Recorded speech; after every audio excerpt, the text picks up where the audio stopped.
It became imperative toward the end of 78 that we get our own barricade.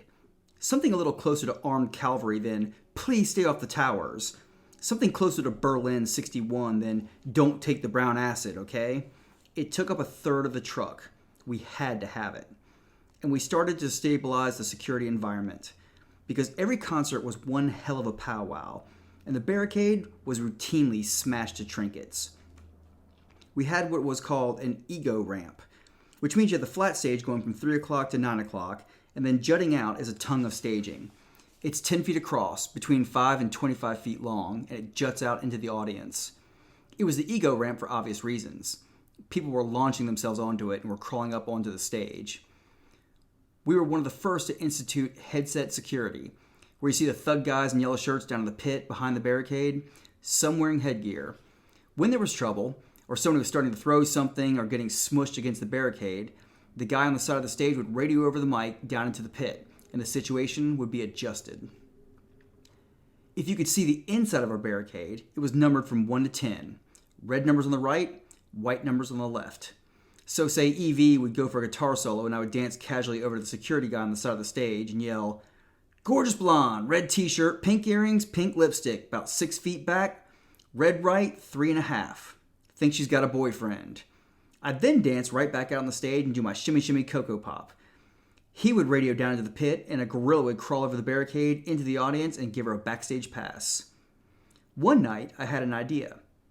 Starting around 79, when we really started top billing, we took ginormous productions into third-level markets. Tuna Fish, Wisconsin, and Park Bench, Utah. It would take forever to get 5, 6 semis, 18-wheeler trucks worth of gear through the doors. Sometimes you'd have to disassemble because the doors were too small. Move it through the doors, reassemble. Teardown time was twice as long because everybody's tired and it's the end of the night.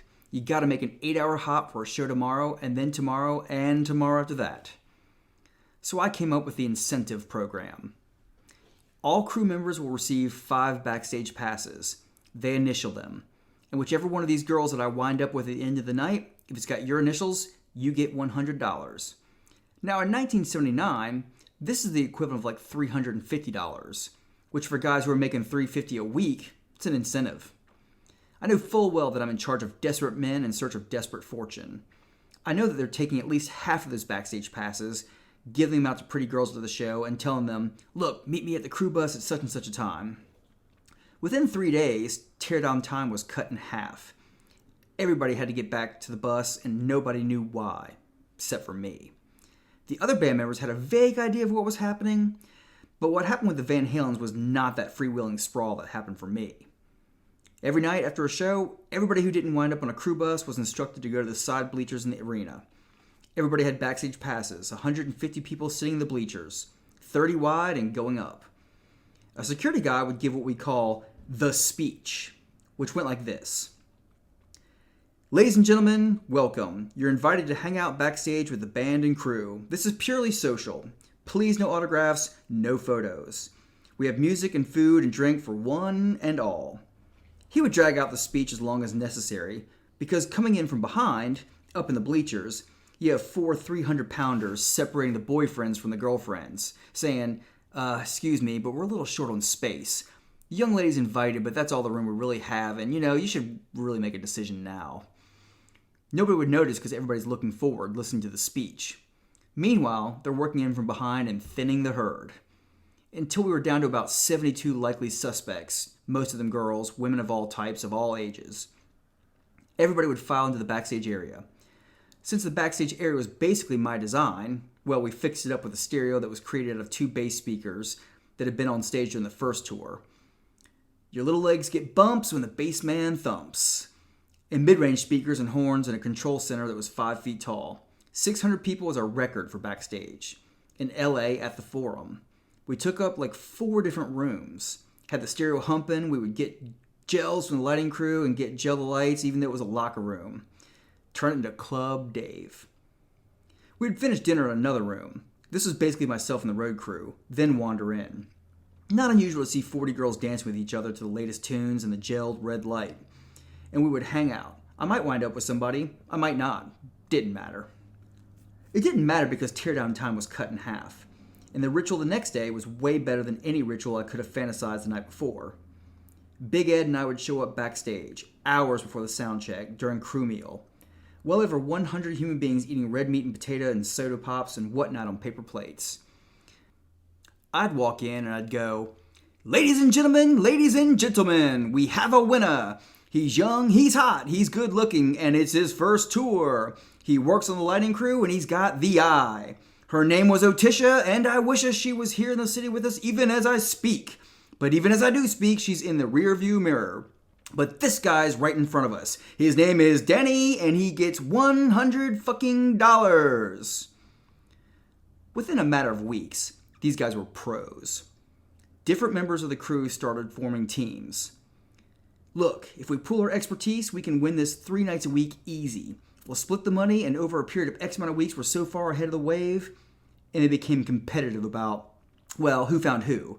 Because you'd wind up with a backstage pass where the initials had been crossed off, and somebody else's had been put in place of them. Well, hey, I saw her from the stage first. You guys waited until after electric check. Ran into her out in the atrium. I'm not even sure what an atrium is, but I do know I seen her from the deck during the drum check. Setup and teardown time dwindled away to nothing, and the legend began to expand. I talked about it very freely in the press. Years later, the very austere columnist Cindy Adams, who deals with the glitterati, the political, the high-end movie folks for the New York Post, interviews me. She says, David, I understand that you gave your crew backstage passes so they'd go out and get girls for you. I said, Cindy, hold it right there. Don't get your pants in a bunch. I give the crew members with taste backstage passes. She says, Dave, now, there was just a girl who was on Geraldo Rivera, a Mistress Constance or Connie, Sweet Connie groupie. She'd been with all the rock stars. Claimed that you were with her and a girlfriend in front of a room full of people backstage in Little Rock, Arkansas, and carried on. I said, wait, Cindy, when did this supposedly occur? She said, 1980, 81. I said, 13 years ago? She said, yes. I said, I'd like to think so. I would routinely make bizarre comments. I received the key to the city in Boston when we played there for a couple of shows.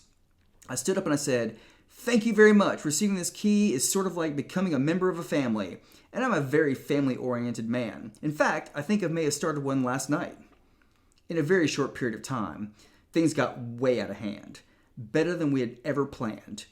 People were waiting to get near that barricade. Girls would show up during lunchtime before soundcheck to get a backstage pass and come back later. The most repressed cities provided us with the best element. Salt Lake City, Pittsburgh, oh, it was great. Not unusual to have 50 different gals show up at lunchtime soundcheck demanding to give a blowjob.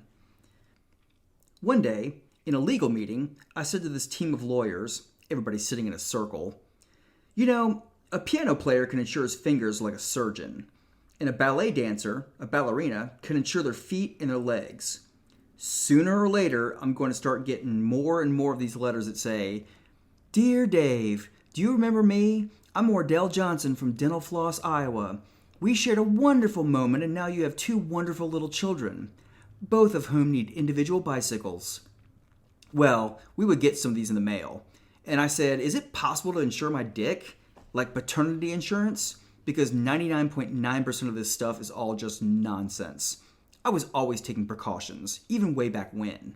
Very unlikely somebody's going to get pregnant from me. Nevertheless, you got to settle out of court. Somebody shows up with an attorney or what have you, and Diamond Dave is guilty until proven innocent. I'm the product of carefully wielded, self-generated bad publicity for many summers. Well, the word got around that I had bought paternity insurance, and of course, who am I to get in the way of a good rumor?